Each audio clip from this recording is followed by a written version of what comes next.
आज आपण या व्हिडिओमध्ये माऊली पाठ्यपुस्तकामधील 7th स्टँडर्डचा जो लेसन आहे गणपतीपुळे एक निसर्गरम्य स्थळ याचे क्वेश्चन आन्सर्स, शब्दार्थ, जे काही ग्रामरचा पार्ट आहे तो, त्यानंतर जी तुम्हाला ॲक्टिव्हिटी दिलेली आहे ती सर्व या व्हिडिओमध्ये आपण करणार आहोत। तर चला व्हिडिओला सुरुवात करूया। पहिल्यांदा आहे सुट्टी, सुट्टीचे येणार आहे रजा आणि इंग्लिश वर्ड आहे हॉलिडे। सागर म्हणजे समुद्र आणि इंग्लिश वर्ड आहे सी। पक्षी म्हणजे खग आणि इंग्लिश वर्ड येणार आहे बर्ड।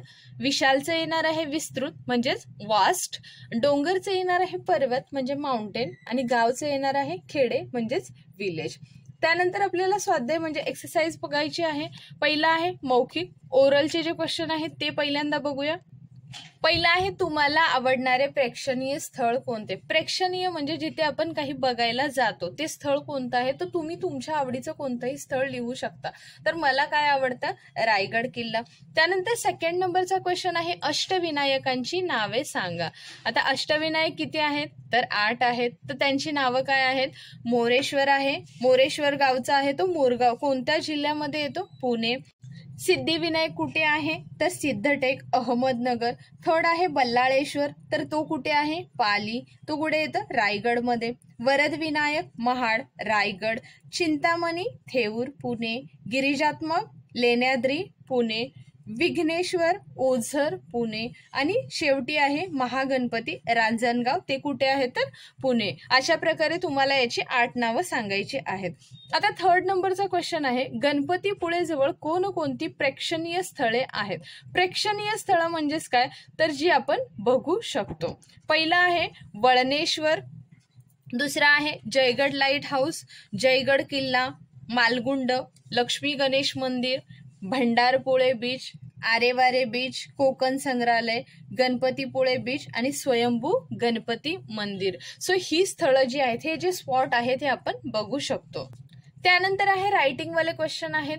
खालील प्रश्नांची एका वाक्यात उत्तरे लिहा, म्हणजे वन वर्ड मध्ये लिहायचे आहेत। लेखकाच्या आई वडिलांनी किती दिवसांची सुट्टी घेतली, आणि उत्तर येणार आहे लेखकाच्या आई वडिलांनी 4 दिवसांची सुट्टी घेतली होती। सेकंड नंबरचा आहे पुळे हे ठिकाण कुठे आहे, म्हणजे हे जे गणपतीपुळेचे जे ठिकाण आहे, हे जे प्लेस आहे कुठे आहे, तर पुळे हे ठिकाण कोकणातील रत्नागिरी या जिल्ह्यामध्ये आहे।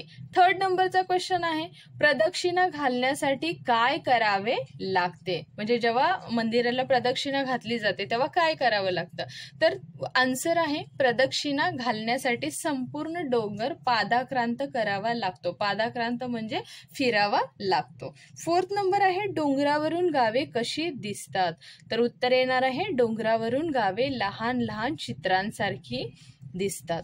फिफ्थ नंबर आहे डोंगरावर कोण विहार करीत असतात। विहार करणं म्हणजेच काय, तर फिरणं। तर डोंगरावरून रंगबिरंगी पक्षी स्वच्छंदपणे विहार करीत असतात। स्वच्छंदपणे म्हणजे खुल्या मनाने खुल्या आकाशामध्ये ती काय करतात, विहार करतात, म्हणजे फिरत असतात। त्यानंतर आहे पुळे या ठिकाणाचे वर्णन स्वतःच्या शब्दात करा, म्हणजे पुळेबद्दल तुम्हाला काय माहिती आहे ह्याचं जे वर्णन आहे ते तुम्हाला तुमच्या शब्दामध्ये करायचं आहे। पुळे हे एक निसर्गरम्य, शांत आणि ऐतिहासिक महत्त्व असलेले ठिकाण आहे। सो पुळेचं वर्णन किंवा एक्सप्लेनेशन आपण कसं करणार आहोत, तर हे एक निसर्गरम्य म्हणजे निसर्गाच्या नेचरच्या सानिध्यात शांत, जिथे गेल्यावर शांतता मिळते, आणि ऐतिहासिक म्हणजे त्याची काहीतरी हिस्ट्री असलेले हे काय आहे, प्लेस आहे किंवा ठिकाण आहे। पुळे गावचे वातावरण खूपच शांत असून इथे पारंपरिक ग्रामीण जीवनशैली अजूनही जपली जाते। म्हणजे इथे काय आहे, वातावरण खूप शांत आहे आणि इथं पारंपरिक म्हणजे जी आपली पिढ्यानपिढ्या जी चालणारी जीवनशैली आहे, म्हणजे लाईफस्टाईल आहे, ती आजही इथे जपली जाते। गावकरी मेहनती, अतिथींचे स्वागत करणारे आणि साधेपणाने जगणारे आहेत। आता इथे जे गावकरी राहतात, गावात जी लोक राहतात, तर ती कशी आहे, मेहनती म्हणजे खूप सारे कष्ट करणारे आहेत। अतिथी म्हणजेच पाहुण्यांचं स्वागत करणारे आहेत आणि त्यानंतर साधेपणाने म्हणजे तरी सुद्धा ते सिंपलपणे जगतात। शेती हा मुख्य व्यवसाय असून भात शेती, भाजीपाला व फळबागा येथे आढळतात।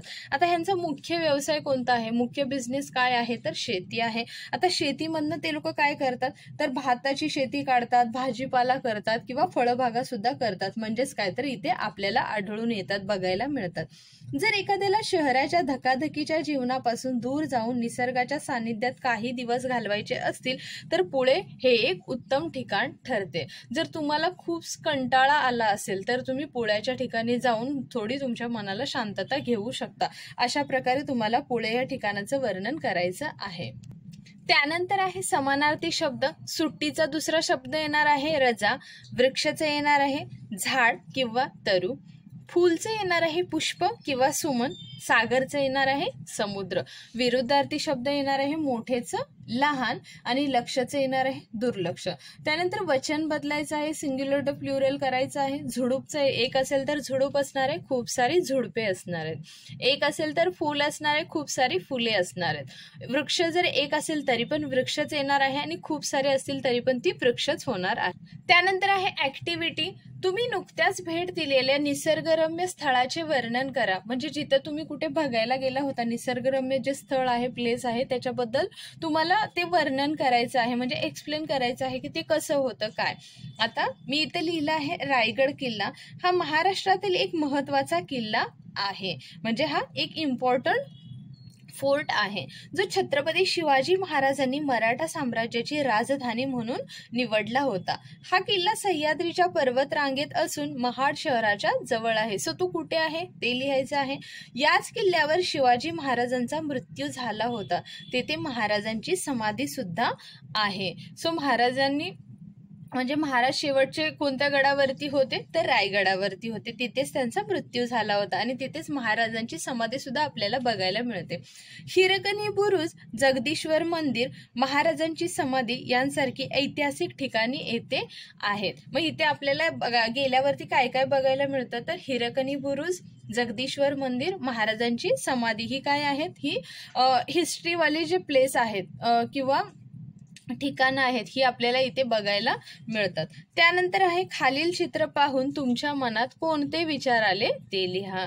आता हे एक आपल्याला चित्र दिलेलं आहे आणि त्याच्यानंतर तुमच्या मनामध्ये कोणकोणत्या भावना किंवा विचार येणार आहेत ते आपल्याला लिहायचे आहेत. हे चित्र पाहिल्यावर माझ्या मनात खूप शांत, सुखद आणि विचारमग्न भावना जागी झाली.